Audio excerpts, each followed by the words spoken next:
All right, let's get into it. The AQA GCSE English Language Paper 1. You know the one. For a lot of people, it's the scariest exam out there. You get a text you've never seen, the clock is ticking away, and you've got these 4 questions that just feel like they're trying to catch you out. But what if I told you it's not about some kind of magic? It's all about method. In this explainer, we're going to crack the code on this thing and turn that exam panic into a solid, confident game plan. So picture this. You've just spent 15 minutes reading about, a tense moment in an old house or a family dealing with a scorpion. The pressure is seriously on, and you're thinking, what on earth do they want from me?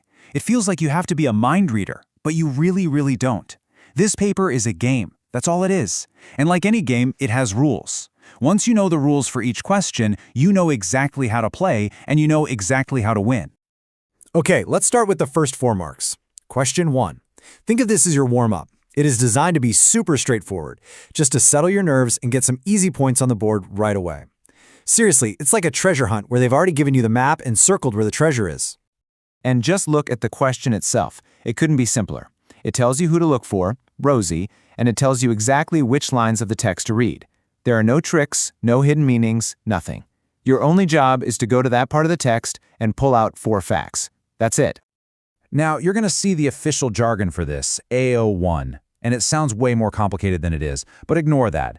Just look at the simple version, find and list. You are literally just lifting information off the page. Some of it's explicit, meaning it's written right there, like Rosie was tired. And some of it might be implicit, a really obvious clue. Like if it mentions her children playing, it's safe to say she is a mother. Both of them are totally valid. So the key here is to be quick and accurate. First, stick to the lines they give you. If you write something from outside those lines, even if it's true, you get 0 marks. Next, write 4 separate points. And here's the biggest tip, the one that everyone gets wrong. Do not analyze anything. Your brain is going to want to explain why Rosie is tired. Don't let it. Just write down that she is. This question is about finding, not thinking. Get those 4 marks and move on. Okay, banked those 4 marks. Let's move on. With question 2, we start to zoom in. It's like we're putting a tiny bit of the text under a magnifying glass and really looking at how the writer put their sentences together. This is where the real analysis begins. A typical question 2 looks a lot like this. It focuses on a small chunk of text, and it asks how the writer uses language. And that word how is everything. It's your signal that they don't just want to know what's happening. They want to know about the specific words and techniques the writer chose to make you feel or see something. And this brings us to Assessment Objective 2, or AO2. Now, if you remember one thing about this question, let it be this. It is all about the effect on the reader. It is not enough to just spot a simile and name it. You have to explain what that simile makes the reader think, or feel, or picture. Why did the writer choose that specific word? What does it add? Let's just look at the differences makes in practice. The level 2 answer on the left, yeah, it's okay. It spots the simile, makes a simple comment. It'll get you a few marks. But now look at the level 4 answer. See how it uses the right term, personifies, and then, and this is the crucial part, it explains the effect. It creates a mysterious presence that dominates the garden. It connects that one little technique to the whole atmosphere of the story. That is the leap you need to make. So how do you get there? You need to become obsessed with the word why. Why did the writer choose the word gigantic instead of just big? Why malformed? Every single word choice is on purpose. Your job is to dig into those choices. Use the right terminology when you can, and always try to link your point back to the bigger picture. What's the writer actually trying to do here? Create tension? Show beauty? Your analysis has to serve that bigger idea. Okay, let's zoom back out. If question 2 was us with a magnifying glass looking at individual words, then question 3 is like stepping back and looking at the architect's blueprint for the entire story.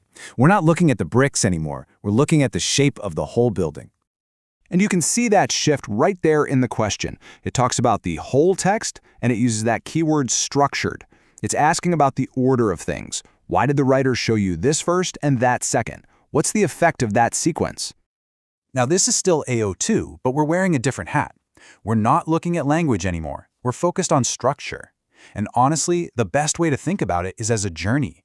Where does the writer start you off? Where do they lead you in the middle? Is there a sudden twist or a change of pace? Your job is to basically map out that journey and explain how it makes the story more exciting or tense. So what are you actually looking for? Well, it's pretty simple. Start at the beginning. What's the very first thing the writer wants you to see or know? Then, and this is the most important part, find a shift. Where does the focus change? Does it zoom in from a wide view to a close-up? Does the mood suddenly change? And why there? Finally, look at the very end. What idea or feeling are you left with? And guess what? The mark scheme here follows the exact same pattern as before. The level 2 answer is basically just a list of events. First this happens, then this happens. But the level 4 answer explains the effect of that order. It talks about a shift in perspective from a calm home to a threat, and it explains that this structural choice is precisely what instantly creates tension and fear. It's all about the why. And now for the big one. Question 4. It's worth the most marks, and this is where you get to step up and be the literary critic. You're given a statement about the text, an argument, and you have to weigh the evidence and give your final verdict. The question will always be set up like this. You get a quote from a fictional student, and then it'll ask, to what extent do you agree? Now, this isn't a trick. It's an invitation for you to build your own argument, and you don't have to agree. You can agree, you can disagree, or you can kind of do both. The only thing that matters is that you have a clear point of view and you can back it up. This is our final assessment objective, A04, evaluation. And that just means making a judgment. But, and this is important, just like in a courtroom, you can't just stand up and say what you think. You have to prove it. Your job is to be a convincing lawyer, using quotes and analysis from the text as your hard evidence to prove your case to the jury. Who is the examiner? Let's look at the mark scheme one last time. The level 2 answer has an opinion and it gives one simple bit of evidence. That's good. But the level 4 answer is on another level. It makes a much more thoughtful argument that the reactions are different but maybe equally effective. And then it analyzes the writer's methods, the use of contrast and animal imagery to explain how the writer created these different impressions in the first place. That's the secret sauce. So what's the winning game plan here? First, pick a side. Start your answer by clearly stating how much you agree. Then, for every single point you make, you need a quote to back it up. But don't just drop the quote in there. You have to analyze the methods in that quote, the language, the imagery, and explain how that technique proves your argument and shapes how the reader sees the characters. Whew, okay. So we've walked through all 4 questions. We've seen how each one asks you to do something slightly different, to look at a text in a new way. We went from a simple treasure hunt all the way to a full-blown critical argument. So let's boil it all down.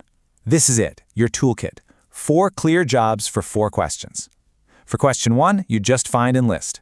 For question 2, you analyze language and its effect. For question 3, you track the story's journey. And for question 4, you argue and evaluate. See? Success on this paper isn't some kind of magic. It's just about knowing which tool to use for which job. But I want to leave you with one final thought. Are these skills really just for an exam hall? I mean, think about it. The ability to spot details, to analyze how language is used to persuade you, to understand how a story or an argument is built, and to evaluate a point of view, these aren't just exam skills. They're life skills. They help you understand how you're being influenced every single day, by the news, by ads, by everything. So maybe cracking the code for this exam is really about learning how to read the world a whole lot better.